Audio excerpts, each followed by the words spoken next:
अब एक आयत पढ़ता हूँ, जब भी कोई बंदा मिले उससे इसकी तफसीर पूछ लीजिएगा।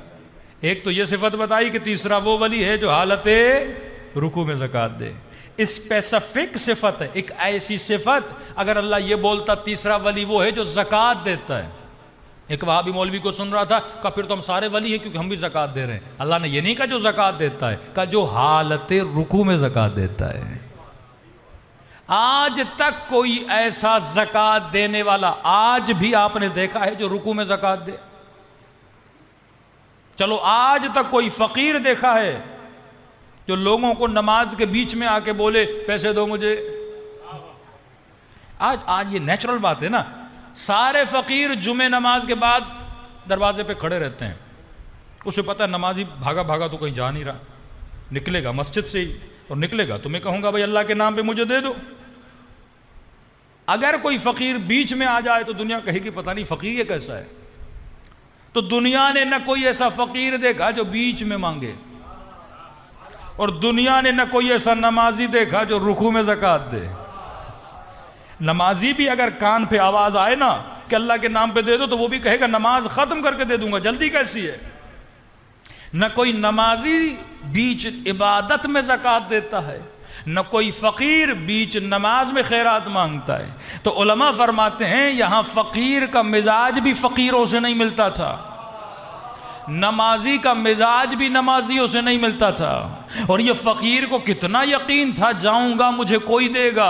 कोई दुनिया का ऐसा फ़कीर नहीं है जो नमाजियों के बीच में चला जाए और खैरात मांगे, उसे खैरात भी मिल जाए, वो कहेगा मांगूंगा, कौन देगा बीच नमाज में मुझसे। तो कहते हैं ना फ़कीर फ़कीरों जैसा था, न नमाजी नमाजी जैसा था। लग ऐसे रहा था कि फ़कीर नमाजी को जानता था, नमाजी फ़कीर के मिजाज को जानता था। मेरे मौला ने कहा कैसे न जानता, देने वाले अली थे, लेने वाला जिब्राइल था।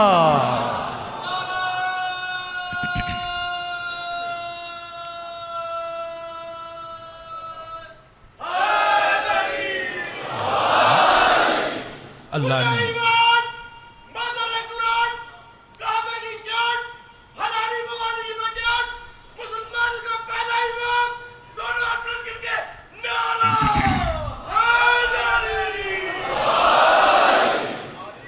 अल्लाह क्लू देता है। अल्लाह क्या देता है?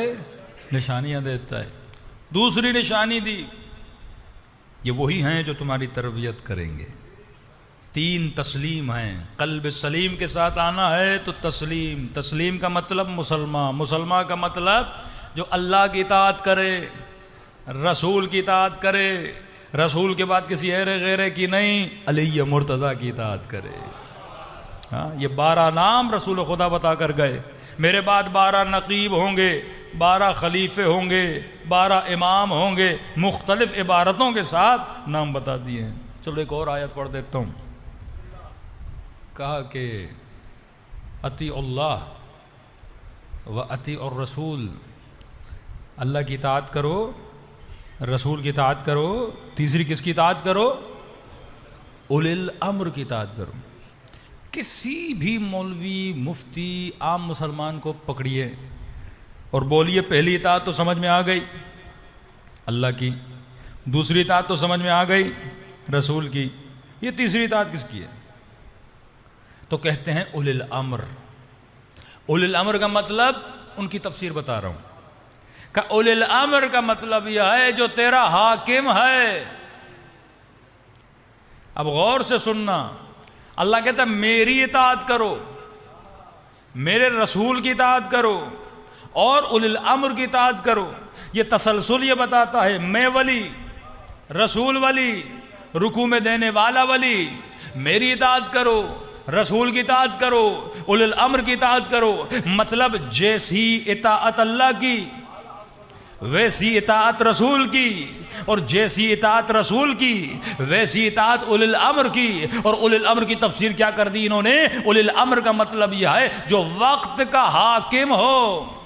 तो पाकिस्तानियों जरा मुझे बताओ इस वक्त तुम सब का उलिल अम्र कौन है? शहबाज शरीफ साहब,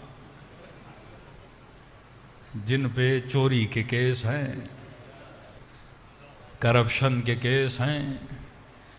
अब तो नेमत में हो कि नहीं? कि इन्होंने गलत तफसीर करके शहबाज शरीफ को हाकिम बना दिया, तूने सही तफसीर करके इमाम ज़माना को हाकिम बना दिया।